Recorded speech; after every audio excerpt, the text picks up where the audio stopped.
Hello student, बहुत बहुत स्वागत है। यूपी बोर्ड कक्षा 10 के बच्चों का अर्धवार्षिक पेपर चल रहे हैं अक्टूबर महीने में। देख सकते हैं अर्धवार्षिक परीक्षा 2022-23 और ये पेपर जो है विज्ञान का है। कक्षा 10 लिखा गया है। पूर्णांक जो है 70 नंबर का विज्ञान का पेपर है। और देख सकते हैं समय जो मिला है 3 घंटे 15 मिनट। ठीक है, और ये एक शिवम कुमार स्टूडेंट ने मुझे भेजा है।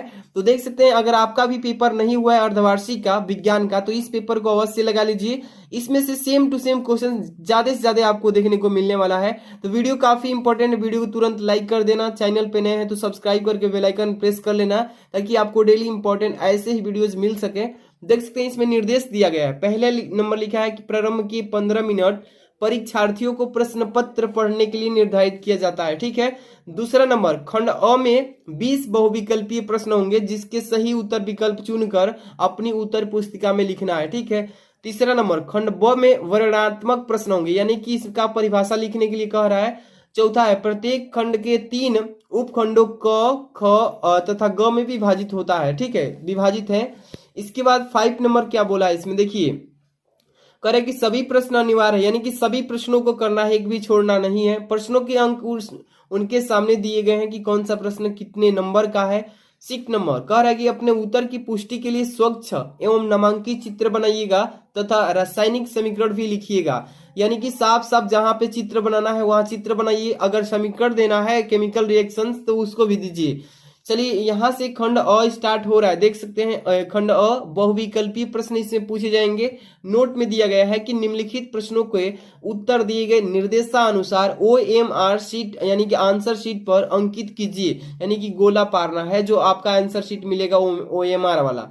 चलिए इसमें देखिए सबसे पहला जो उपखंड है क नंबर में क्या लिखा गया है। फर्स्ट क्वेश्चन कि गोलीय दर्पण के प्रवर्तक तल के व्यास को क्या कहा जाता है। ये पूछा है कि गोलीय जो दर्पण है उस दर्पण के प्रवर्तक जो तल है वो जो व्यास है उसको क्या बोल सकते हैं। फोकस दूरी या ध्रुव बोल सकते हैं या वक्रता त्रिज्या बोल सकते हैं या द्वारक बोल सकते हैं। तो देखिए गोलीय दर्पण का जो ये वक्रता यहाँ पे पृष्ठ है ना ये दिख रहा है, इसको बोलते हैं, इसको बोल सकते हैं हम व्यास, और व्यास को ही बोल सकते हैं द्वारक। ठीक है, तो डी नंबर ऑप्शन सही है।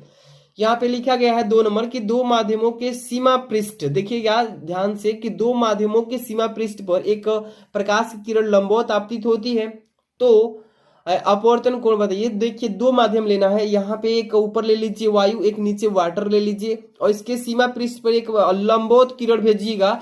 लंबवत किरण जब भेजेंगे तो अपवर्तन होगा। यहाँ पे नॉर्मल डालने के बाद तो इसका जो कोण बनेगा अपवर्तन कोण वो यहाँ पे सीमा पृष्ठ पर 0 अंश का कोण बनाएगा। सीमा पृष्ठ पर क्या कह रहा है तो इसलिए यहाँ पे ए नंबर ऑप्शन सही है।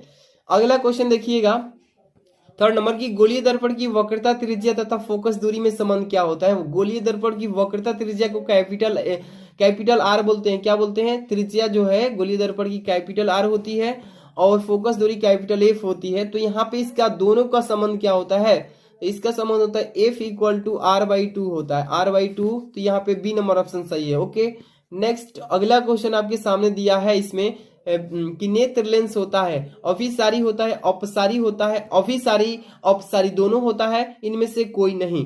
तो नेत्र लेंस जो मानव नेत्र में लगा होता है वो उत्तल लेंस लगा होता है और उसका जो मतलब प्रकृत होता है अभिसारी होता है। ये फर्स्ट ऑप्शन सही है। ठीक है, नेक्स्ट क्वेश्चन देखिएगा, कह रहा है इसमें 5 नंबर की स्वास्थ्य नेत्र के लिए दूर बिंदु की नेत्र से दूरी होती है 25 सेंटीमीटर, 50 सेंटीमीटर, 100 सेंटीमीटर अनंत होती है। अगर किसी भी प्रकार का आंख में एक रोग नहीं है, अगर दूर बिंदु पूछ दे पेपर में तो अनंत लगाइएगा। ठीक है, अगर पूछ देगा बोर्ड एग्जाम में कि स्वस्थ नेत्र में स्पष्ट दृष्टि की न्यूनतम दूरी पूछेगा तो न्यूनतम दूरी 25 सेंटीमीटर होता है और अनंत दूरी यानी कि दूर बिंदु पूछ देगा तो इंफिनिटिव लगाएंगे। ठीक है, चलिए अगला क्वेश्चन देखिए यहाँ पे क्या लिखा गया है कि जब सूर्य का श्वेत प्रकाश प्रिज्म से होकर गुजरता है तो सर्वाधिक विचलन किस रंग के प्रकाश का होता है। जब प्रिज्म में एक श्वेत प्रकाश डालते हैं तो यहाँ पे अपवर्तन होता है, 7 रंगों में डिवाइड हो जाता है। वर्ण विक्षेपण इसी को बोलते हैं 7 रंगों में। तो सबसे नीचे जो आता है ये बैगनी रंग होता है, सबसे ऊपर वाला जो होता है लाल होता है। तो विचलित कौन सा किरण हुआ है, सबसे नीचे जो भगा है यही ना विचलित हुआ है, विचलित हुआ है, इसका मतलब बैगनी रंग का सबसे सर्वाधिक विचलन होता है। यहाँ पे सी नंबर ऑप्शन सही है। ठीक है, अगला क्वेश्चन देखिए, इसमें 7 नंबर की एक इलेक्ट्रॉन पर आवेश की मात्रा कितनी होती है, तो 1.6 इंटू 10⁻⁻19 कूलाम। ये जो बी नंबर ऑप्शन दिख रहा है ये करेक्ट है। चलिए इस केमिस्ट्री का स्टार्ट हो रहा है उपखंड ब में। देखिएगा लिखा है कि Zn प्लस H2SO4 को रिएक्शन करने के बाद ZnSO4 प्लस H2 अभिक्रिया होती है, तो प्रतिस्थापन अभिक्रिया होती है। ठीक है, अगला क्वेश्चन देखिए, चिप्स की थैली में भरी जाने वाली गैस कौन सी भरी जाती है गैस, ताकि देखिए ammonia gas, nitrogen gas, CO2 carbon dioxide, sulphur dioxide, तो यहाँ पे नाइट्रोजन गैस भरी जाती है ताकि जो भी पदार्थ उसमें रहे वो ताजा रहे, बासी ना हो और अच्छा रहे। चलिए अगला क्वेश्चन देखिए, इसमें 10 नंबर के शुद्ध जल का pH मान कितना होता है, तो 7 होता है, याद रखते हैं। अगला क्वेश्चन, अम्ल तथा क्षार की परस्पर अभिक्रिया को क्या कहते हैं, तो उदासीनीकरण कहते हैं, जल अपघटन, अपचयन, आयनन, तो उदासीनीकरण कहते हैं। जब अम्ल और क्षार को परस्पर एक साथ क्रिया कराते हैं तो अभिक्रिया के फलस्वरूप उदासीनीकरण प्राप्त होता है। अगला है 12 नंबर, कापर अयस्क है किस तरीके का, मैलेकाइट, यहाँ पे बॉक्साइट, कार्नेलाइट, सीडेराइट, तो यहाँ पे सीडेराइट हो जाएगा। ठीक है ना। अगला प्रश्न देखिए 13 नंबर, एंटीमनी क्या है, उपधातु है, धातु है, अधातु है, अक्रिय गैस, तो ये उपधातु है। एंटीमनी क्या है, उपधातु है। अगला प्रश्न देखिएगा, ये है आपका उपखंड ग में। चलिए, मनुष्य के वृक्क तंत्र का भाग जो संबंधित है पोषण से, श्वसन से, उत्सर्जन से, परिवहन से, तो ये आपका उत्सर्जन से संबंधित होता है। ठीक है। अगला क्वेश्चन 15 नंबर की, पादप में जाइलम उत्तरदायित्व होता है जल परिवहन, भोजन का परिवहन, अमीनो अम्ल का परिवहन, ऑक्सीजन का परिवहन। तो पादप में जो जाइलम बनाई जाती है वहां पे जल परिवहन के लिए ये आप कमेंट करके अवश्य बताइएगा, यहाँ पे स्टूडेंट गलती भी लगा सकता है। 16 नंबर, हरे पौधे होते हैं स्वपोषी, परपोषी, विषमपोषी, मितपोषी। ये जो हरे पौधे होते हैं जो अपना भोजन बनाते हैं स्वयं बनाते हैं, इसको स्वपोषी। जो प्रकाश के संश्लेषण, जो प्रकाश की सूर्य की उपस्थिति में अपना भोजन बनाते हैं हरे पौधे, वो स्वपोषी पोषण कहलाते हैं। अगला क्वेश्चन देखिए, यहाँ पे 17 नंबर की, पच्चे भोजन का अवशोषण होता है किस भाग में, अमाशय में, ग्रहणी में, क्षुद्रांत में, बड़ी आंत में, सही लगाया है।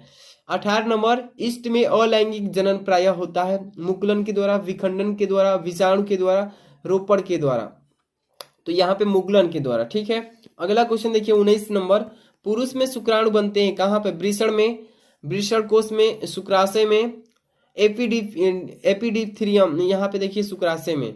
अगला क्वेश्चन है 20 नंबर, ध्यान से पढ़िएगा कि पत्तियों द्वारा कायिक जनन होता है दुग्ध बाद में, आलू में, ब्रायोफिल्म में, इनमें से सभी में, तो यहाँ पे देखिए पत्तियों द्वारा इनमें सभी में। अगला क्वेश्चन उपखंड क में, लेंस से संबंधित परिभाषा पूछा गया है आपका। ये 4 विकल्प 4 दिए गए हैं, प्रकाशीय केंद्र, मुख्य अक्ष, प्रथम फोकस, द्वितीय फोकस, चारों को लिखेंगे परिभाषा 4 नंबर मिलेगा।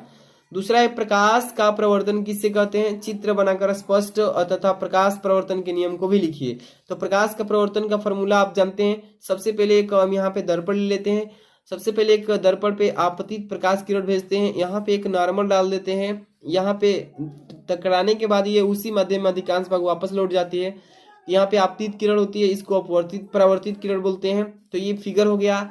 अब देखिए प्रकाश का प्रवर्तन किसे कहते हैं, जब किसी चिकने सतह से, क्या बोलेंगे कि जब आपतित प्रकाश किरण किसी चिकने सतह से टकराती है तो टकराने के पश्चात अधिकांश भाग उसी माध्यम में वापस लौट जाता है, इस घटना को प्रकाश का प्रवर्तन कहते हैं। फिगर ऐसे बना लेंगे। इसका नियम क्या होता है कि सबसे पहले आपतित किरण, अपरावर्तित किरण तथा बीच में डाला गया अभिलंब, ये तीनों एक ही तल में होते हैं। दूसरा आपतन कोण तथा परावर्तन कोण, ये दोनों आपस में बराबर होते हैं, ये नियम है। अगला क्वेश्चन इसमें दिया है 3 नंबर की, निकट दृष्टि दोष क्या है, निकट दृष्टि दोष किसे कहते हैं, कहेंगे कि देखिए कि यदि व्यक्ति के निकट का वस्तुएं स्पष्ट दिखाई देती है परंतु दूर की वस्तुएं जो है स्पष्ट दिखाई नहीं देती है, निकट दृष्टि दोष। सिंपल तरीके से इस दोष का कारण क्या है, नेत्र गोला का बढ़ जाना या कम हो जाना, छोटा हो जाना, निवारण भी बताइए। इस तरीके से आपको अच्छे से इसका फिगर भी बना करके बताना है स्पष्ट।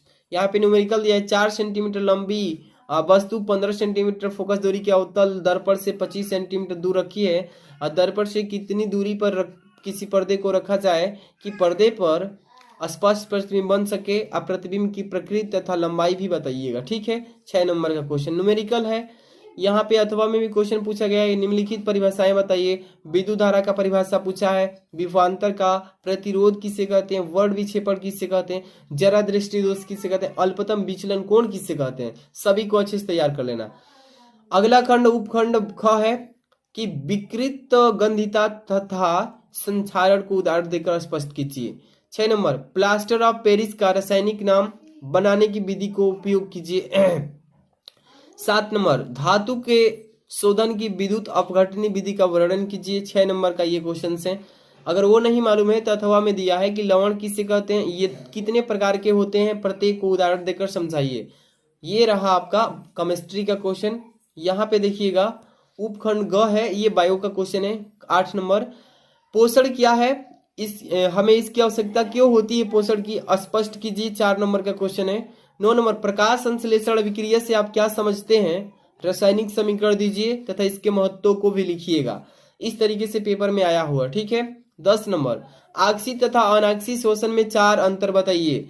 यहाँ पे 11 नंबर, परागण किसे कहते हैं, उप परागण तथा पर परागण को उदाहरण देकर के दोनों को समझिए। दो लाभ भी बताइए। अथवा में लिखा है इसमें कि लैंगिक तथा अलैंगिक जनन में कोई 6 अंतर बताइए। 6 नंबर का क्वेश्चन है। तो ये पेपर आपका इतना ही क्वेश्चन पूछे गए हैं। वीडियो को तुरंत लाइक कर दीजिए, चैनल पर नहीं तो सब्सक्राइब कर लीजिए।